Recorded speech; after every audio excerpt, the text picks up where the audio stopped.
हरे।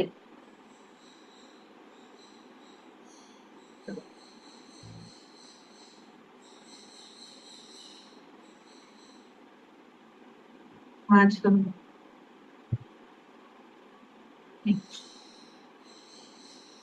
हम श्रीमद् भागवतम के चौथे स्कंद के 28वें अध्याय के श्लोक संख्या 42 को पढ़ रहे हैं और उसको समझने की कोशिश की। तो यहाँ पे हम देख रहे हैं कि किस प्रकार से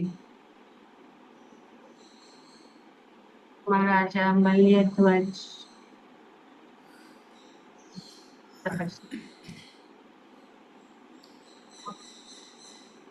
के कारण एक पूर्ण ज्ञान की प्राप्ति उन्होंने की के शुद्ध अवस्था में श्री साक्षात भगवान ने उपदेश दिया। ऐसे दिव्य ज्ञान के द्वारा वह प्रत्येक वस्तु को समस्त दृष्टिकोण से समझ सकता है। तो ये परिणाम ज्ञान, प्रज्ञा, भक्ति, दिव्य ज्ञान जो है अपने आप प्रकाशित होता है हृदय में। गुरु की कृपा से, भगवान की कृपा से जो ज्ञान है वो अपने आप प्रकाशित होता है। भगवान भी चैत्य गुरु के रूप में हमारे हृदय में उपस्थित है। ये इसलिए ये तो बहुत महत्वपूर्ण है क्योंकि इसमें ये बहुत ही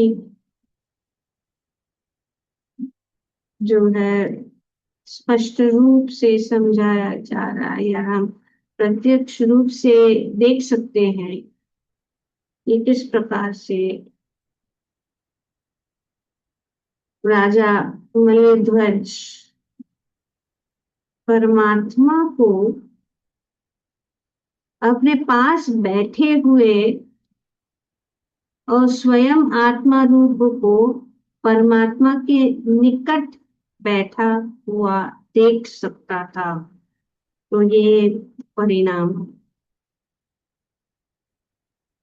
कि राजा ने परमात्मा को, भगवान जो हमारे हृदय में उपस्थित है, और ये भगवान भगवत गीता में भी बताया, ईश्वर सर्वभूतानां हृदय अर्जुन तिष्ठ। ये भगवान जो है सभी भूतानाम मतलब सभी जीवात्माओं के हृदय में, चाहे वो चींटी हो या हाथी हो या मनुष्य हो, भगवान हमारे साथ, जीवात्मा के साथ, उसके हृदय में वे हमारे साथी हैं। वे हमारा साथ नहीं छोड़ते। हर जीवात्मा के वे साथी हैं। भगवान बताते ईश्वर सर्वभूतानि हृदय हृदय में अर्जुन को भगवान कहते तिष्ठति। भगवान हृदय में है, बहुत नजदीक। सामान्य रूप से भी अगर कुछ भी चीज हो जो प्रिय है वो हमारे हृदय में रहता है। वो हमारे हृदय को छू लेता है। इस भौतिक जगत में भी हम अनुभव करते हैं कि हृदय से, हृदय में कौन है? हृदय में भगवान स्थित है। वो यहाँ पे साथ साथ में दो आत्माएं हैं। हर एक जीव के शरीर में दो आत्माएं हैं, एक है जीवात्मा और दूसरा है परमात्मा। ये सभी के जीवों के हृदय में रहते हैं। अगर हम भगवान से आमुख भी हो जाए, पर भगवान हमें नहीं छोड़ते। भगवान हमारे साथ रहते हैं।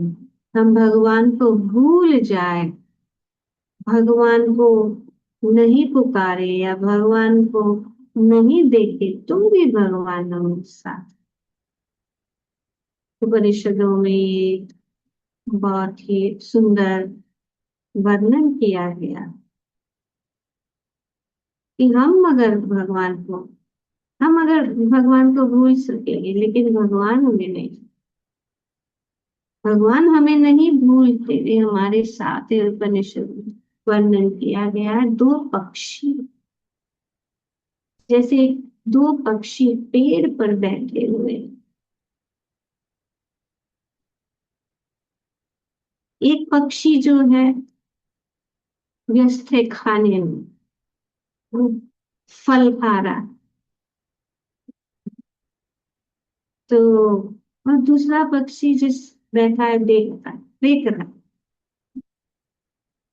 वो जो पक्षी जो फल खा रहा है, उसको पता नहीं है कि दूसरा पक्षी जो है के साथ बाजू में बहुत नजदीक बैठा हुआ है। और भगवान इस प्रकार से बैठे रहते हैं। जीव एक पक्षी है, दूसरा पक्षी परमात्मा है। दोनों एक पेड़ पे बैठे हैं, और जीव जो है जो भी फल प्राप्त करता है, अपने कर्म के फल को जो है उसका आनंद ले रहा है। और दूसरा पक्षी जो है भगवान के रूप में बैठे हैं।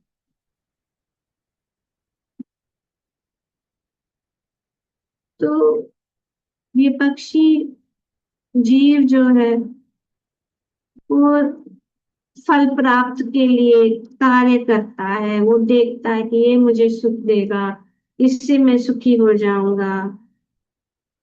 और वो इस प्रकार से वो सुख के खोज में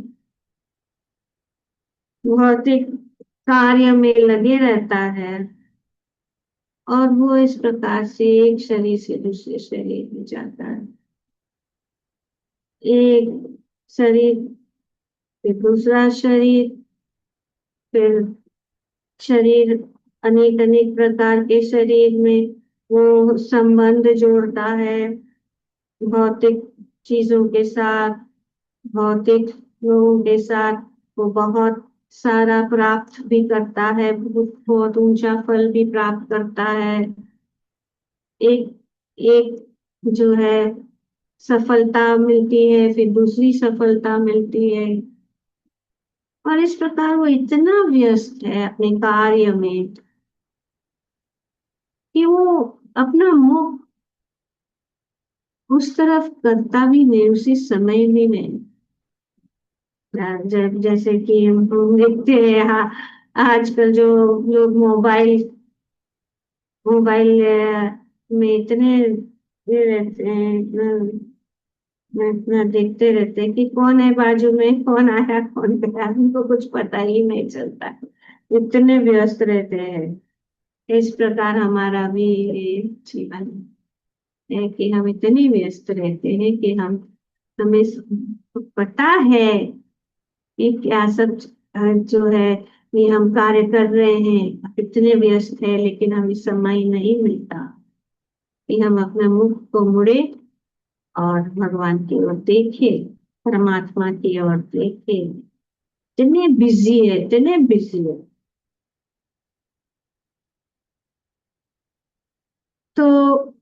जब हम भगवान की ओर अपना मुख मोड़ लेते हैं, तब हमारी जो है आध्यात्मिक जागृति जाती है।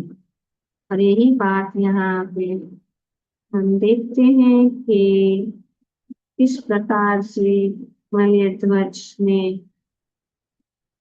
अपने पास बैठे हुए और स्वयं आत्मा रूप में, तो वे आत्मा रूप है, उनका रूप आत्मा है, वे आत्मा है, और दूसरा कौन है? भगवान, परमात्मा। स्वयं आत्मा रूप को, परमात्मा को निकट बैठा हुआ देख सकता था, क्योंकि वे दोनों साथ साथ थे। यहाँ पे बताया गया कि अपने हृदय में आत्मा और परमात्मा दोनों साथ साथ है।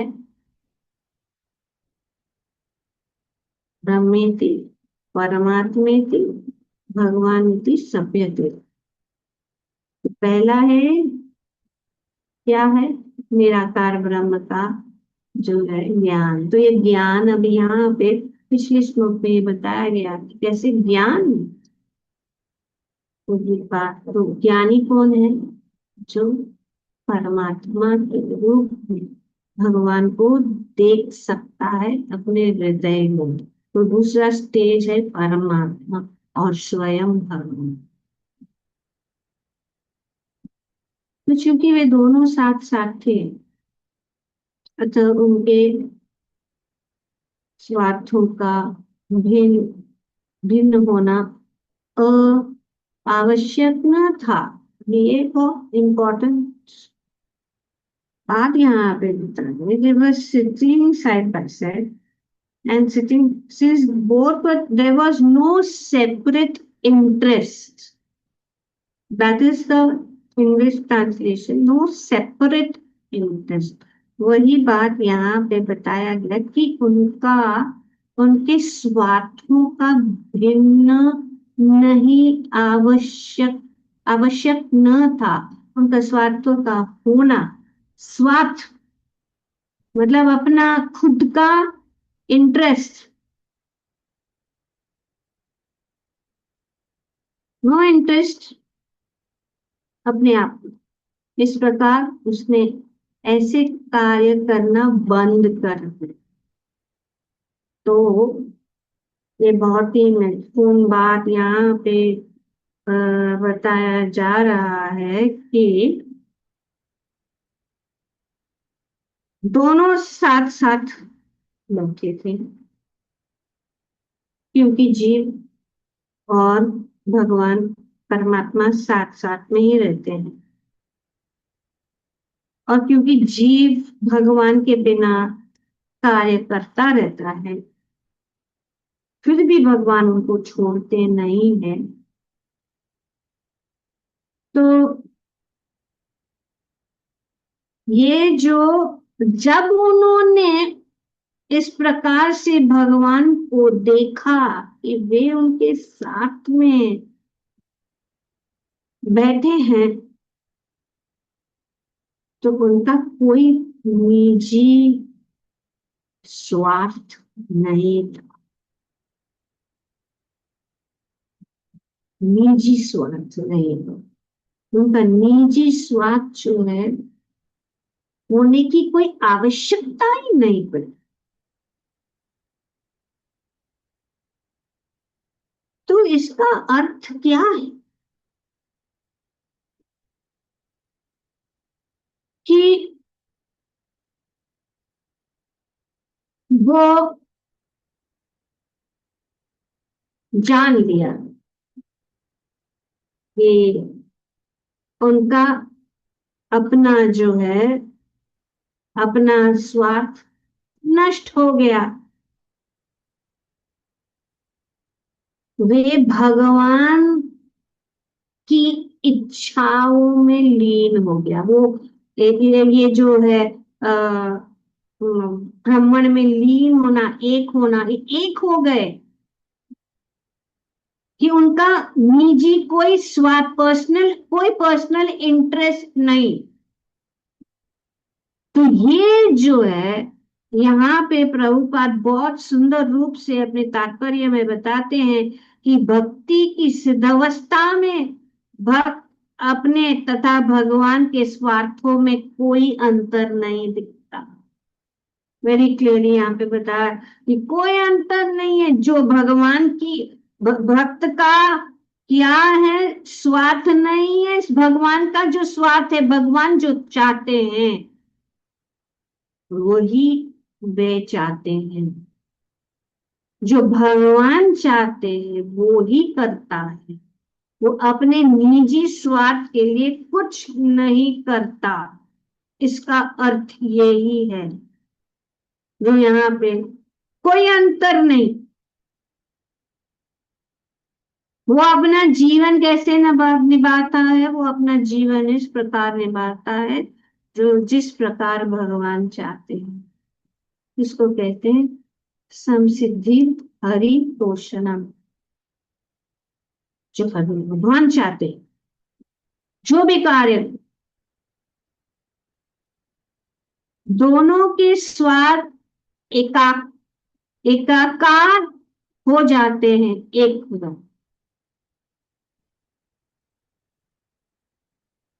तो जो कुछ भी करता है भगवान के हित में करता है।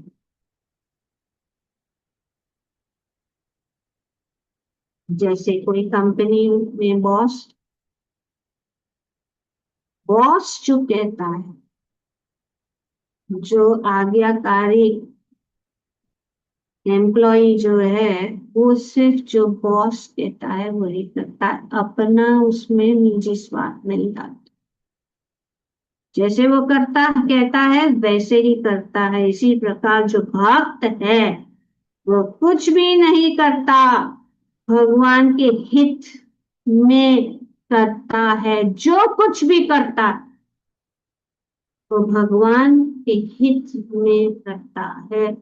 साथ ही प्रत्येक वस्तु को परमात्मा में और परमात्मा को हर वस्तु में देखता है। उनकी दृष्टि ऐसी है, सब जगह वो भगवान को देखता है, सब चीजों में भगवान को देखता है। और उनका कार्य एक तो सब चीजों में भगवान दिखता है, सब जगह वो जो है भगवान को देखता है। सब चीजों में सर्वत्र भगवान को देखता है, हर वस्तु में देखता है। और उनकी इच्छा के अनुसार भी कार्य करता है, उनकी प्रसन्नता के लिए कार्य। ये सिद्ध अवस्था, ये जरूरत नहीं है कि सिद्ध अवस्था मतलब हिमालय में जाके तप करके बड़ी दाढ़ी, बड़ा जो है जटा। ये अर्जुन को भगवान कह रहे हैं भगवत गीता में कि अपने कार्य को करते हुए मेरा स्मरण करो। ये सिद्ध अवस्था, मेरा स्मरण करो। कुछ भी जो देखते हैं हम भगवान का स्मरण होना चाहिए। कुछ भी हम करते हैं उसमें भगवान का हित होना चाहिए। तो ये बहुत जरूरी है। और ये सिद्ध अवस्था है। जैसे उंगली है, शरीर में उंगली है, उंगली भगवान इस शरीर का अंश है। और क्योंकि शरीर का अंश है उसका महत्व है। इसी प्रकार से हम सब भगवान के अंश है और अंश होने के कारण हमारा महत्व है।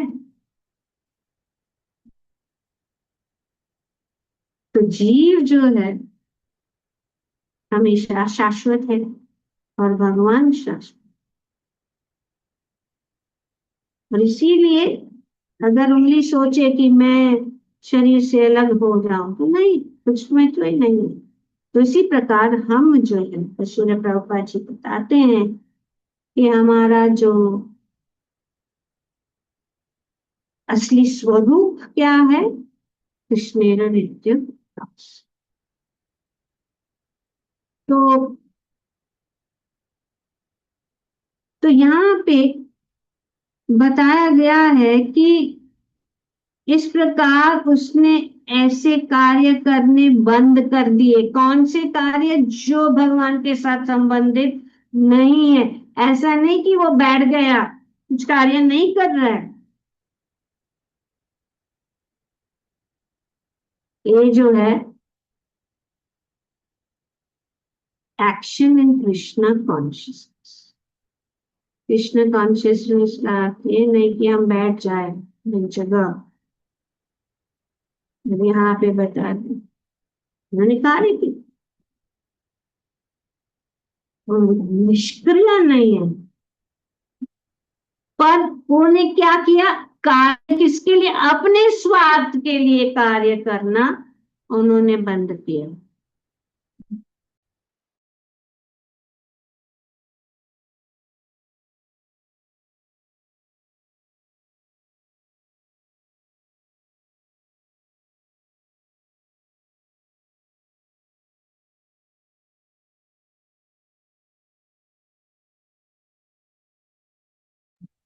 Fortunately, Lakshmi is not there. She's gone to Finland. So she comes at this time into the maid. Okay. तो हाँ, तो भक्त जो है कार्य करना बंद कर देता, मतलब वो इनएक्टिव नहीं बन, और वो अपने निजी स्वार्थ के लिए कार्य करना बंद कर। इसका मतलब ये अंडरस्टूड दिस। ये एक लाइन लाइन से समझना है शास्त्रों को, इसको संरक्षण करके पढ़ने। ये इसका अर्थ क्या है? स्टॉप क्या किया है? इसने स्टॉप नहीं किया, he stop acting for self, separate self interest. भगवान से अलग नहीं। जैसे हमने आगे पहले बताया था कि वो अपना काम कर रहा है, भगवान को देख नहीं रहा है। जीव जो परमात्मा को देख नहीं रहा, लेकिन अभी परमात्मा और जीव एक हो गए, एक ही मत से वो कार्य कर रहे।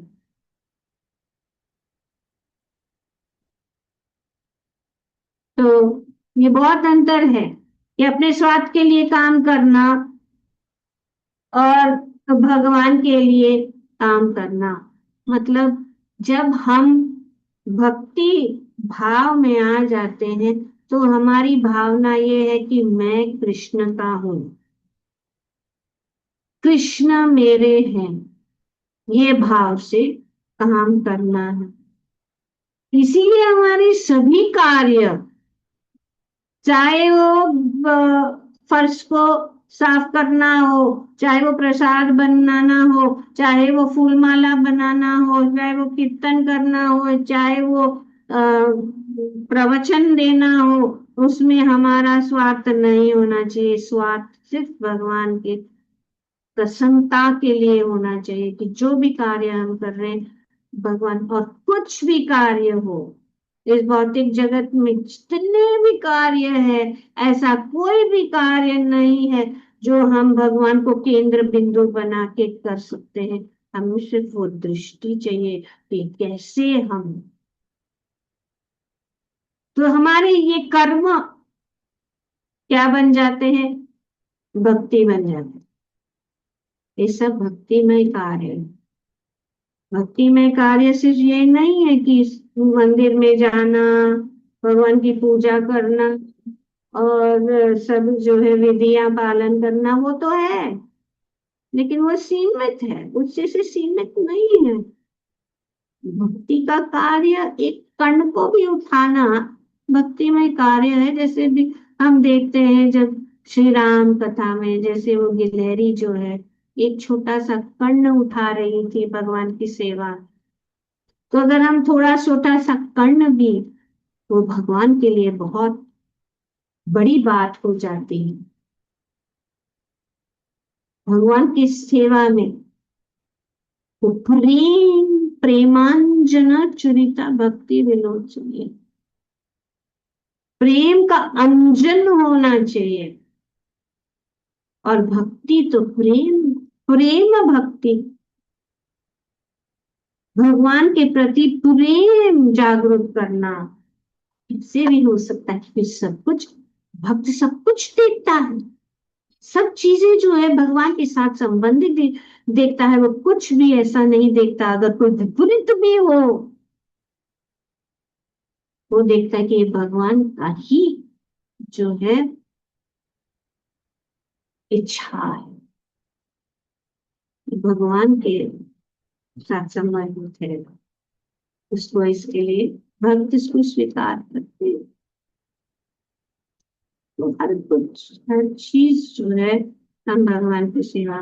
तो यहाँ पे वेरी इंपॉर्टेंट, इतना एक्चुअली ये तात्पर्य इतना सुंदर है कि बहुत, 1 घंटा कम है समझाने के लिए, पर लास्ट लाइन में प्रभुपाद जी ने बताया कि इस प्रकार शुद्ध भक्त की पूर्ण दृष्टि चारों दिशाओं में देखती है। Keep your eyes, ears, nose open. What can be used in Krishna's service? And that will make it dynamic. इसीलिए आंखें खोल, ऐसा नहीं है